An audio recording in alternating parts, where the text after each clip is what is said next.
IG Sindh نے کراچی میں منعقدہ پریس کلب کانفرنس میں کچے کے علاقے میں بڑھتے جرائم کے خلاف گرینڈ آپریشن کا اعلان کیا۔ IG سندھ جاوید عالم اوٹو نے کہا کہ کچے کے علاقے میں جرائم کے خاتمے کے لیے میڈیا کا کردار انتہائی اہم ہے۔ میڈیا کے تعاون کے بغیر کرائم فائٹنگ میں کامیابی ممکن نہیں۔ جرائم کا خاتمہ کے لیے آپریشن بلا امتیاز جاری رہیں گے۔ تفصیلات جانیں گے چیف کرائم رپورٹر فیضان خانزادہ کی اس رپورٹ میں۔ صرف ایک ماہ کے دوران 113 پولیس مقابلے ہوئے، جن میں 27 ڈاکو مارے گئے، 82 زخمی اور 123 گرفتار کیے گئے، جبکہ بڑی تعداد میں جرائم پیشہ افراد نے خود کو قانون کے حوالے بھی کیا۔ کرائم بالکل ختم روٹ آؤٹ کرنا یہ کلیم میں نہیں کر سکتا، لیکن کرائم میں جو کمی آئی ہے ماشاءاللہ وہ آپ کے سامنے ہے، اور اس کو بہتر کرنے کی گنجائش وہ بھی آپ کے سامنے ہے۔ انشاءاللہ ہم کرتے رہیں گے، وہ مسلسل ہماری پولیس کرتی رہے گی۔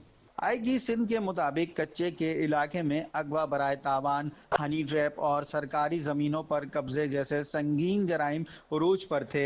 ڈاکو اغوا سے حاصل شدہ رقم سے جدید اور بھاری اسلحہ خریدتے تھے۔ بعض ہتھیار پولیس کی بختر بند گاڑیاں تک تباہ کرنے کی صلاحیت بھی رکھتے تھے۔ ٹرائبل فیوڈز ٹو وے تھا۔ ڈاکوؤں کے لیے بہت ضروری ہے کہ ان کو ویپن چاہیے، ان کو ہتھیار چاہیے، ان کو سرکاری زمینیں چاہیے جس پہ وہ کاشت کر کے اس کا فائدہ اٹھا سکیں، اور اس کے لیے ان کی خواہش ہوتی ہے کہ ٹرائبل فیوڈز جاری و ساری رہیں، اور جب ٹرائبل فیوڈز ہوتے ہیں تو آپ کو لوگ چاہیے، لڑنے والے فائٹرز چاہیے، اس کے لیے ویپن آتے ہیں علاقے میں۔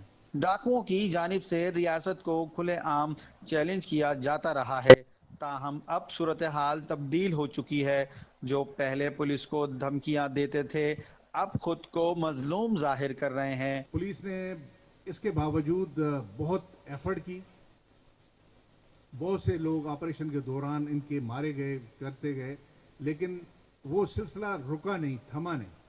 اور جس طرح آپ نے ان کے ویڈیو بیان بھی دیکھے کہ ان کا جو جذبہ تھا یا ان کا مورال تھا، وہ کافی سر چڑھ کے بولتا تھا، ہمیں للکارتے تھے پولیس کو۔ اور یہ کہتے ہیں پولیس پر کسی قسم کا دباؤ نہیں، حکومت نے مکمل فری ہینڈ دیا ہے اور قانون شکنی کرنے والوں سے آہنی ہاتھوں سے نمٹا جائے گا۔